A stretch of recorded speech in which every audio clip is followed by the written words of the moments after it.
বহুতৰ মনত প্ৰশ্ন এডিআৰইৰ ৰিজাল্ট কেতিয়া দিব মই আপোনালোকক প্ৰতিশ্ৰুতি দিয়া অনুসৰি একেবাৰে মাৰ্চ মাহৰ 7 তাৰিখৰ আগতে আমি এডিআৰইৰ ৰিজাল্ট দিম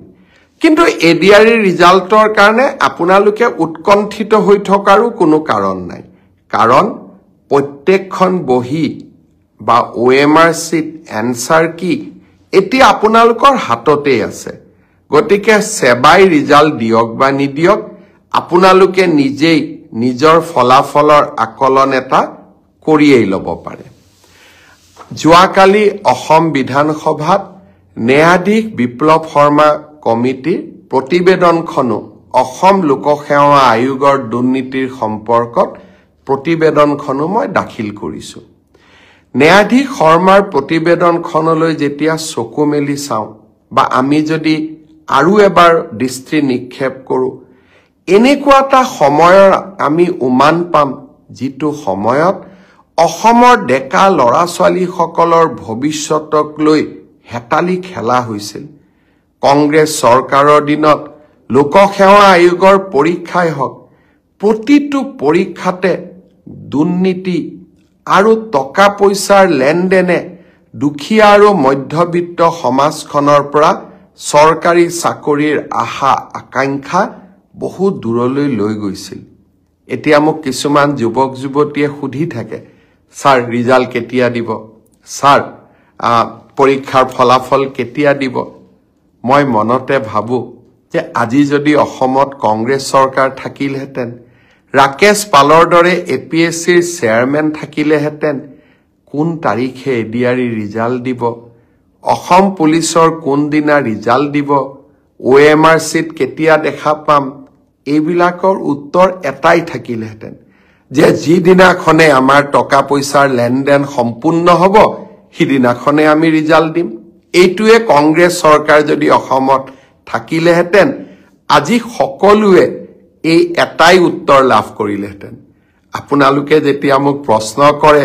মই যেহেতু কংগ্ৰেছ চৰকাৰৰ দিনতো এই গোটেই পৰিৱেশবিলাক দেখা পাইছিলো মোৰ মাজে মাজে মনত হাঁহি উঠে আৰু মাজে মাজে মই চিন্তাও কৰো যে আজিও যদি অসমত কংগ্ৰেছ চৰকাৰ থাকিলেহেঁতেন এই প্ৰশ্নবোৰ কোনোবাই কৰিলেহেঁতেন কিন্তু এই প্ৰশ্নবোৰৰ উত্তৰ দি মই ভাল পাওঁ কাৰণ আপোনালোকৰ যিমানেই মই প্ৰশ্নৰ উত্তৰ দিব পাৰো সিমানেই অসমৰ নতুন প্ৰজন্মৰ মাজত বিশ্বাস আহে যে আমি স্বচ্ছতাৰ মাজেৰে কাম কৰিছো যোৱা পৰহি দিনাখন লোকসেৱা আয়োগত এইবাৰৰ পৰীক্ষাত পাছ কৰা 200 জন যুৱক যুৱতীক চৰকাৰী চাকৰিৰ নিযুক্তি পত্ৰ হাতত তুলি দি মই আকৌ এবাৰ প্ৰাপ্তিৰ আনন্দ অনুভৱ কৰিছিলো এই 200 জন ছাত্ৰ ছাত্ৰীৰ এগৰাকীও মন্ত্ৰী বিধায়কৰ সম্পৰ্কীয় নহয় এগৰাকীও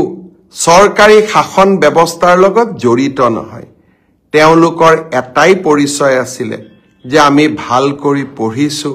মামাৰ ওপৰত আমাৰ বিশ্বাস আছে পৰীক্ষা দিম আৰু আমি চৰকাৰী চাকৰি লাভ কৰিম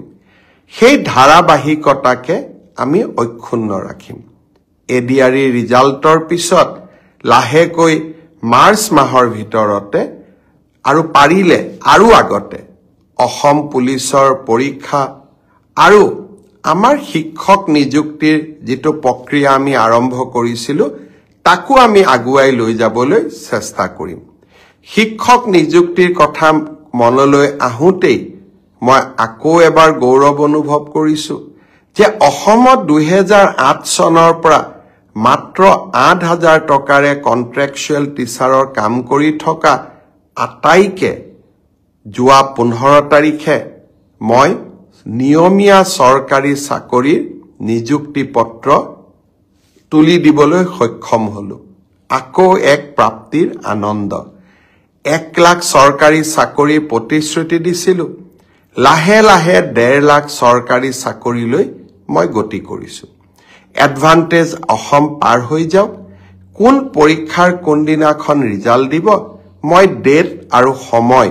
দুইটাই আপোনালোকক জনাম এই কেটা দিন এডভান্টেজ অসমক লৈ ব্যস্ত থাকিম আৰু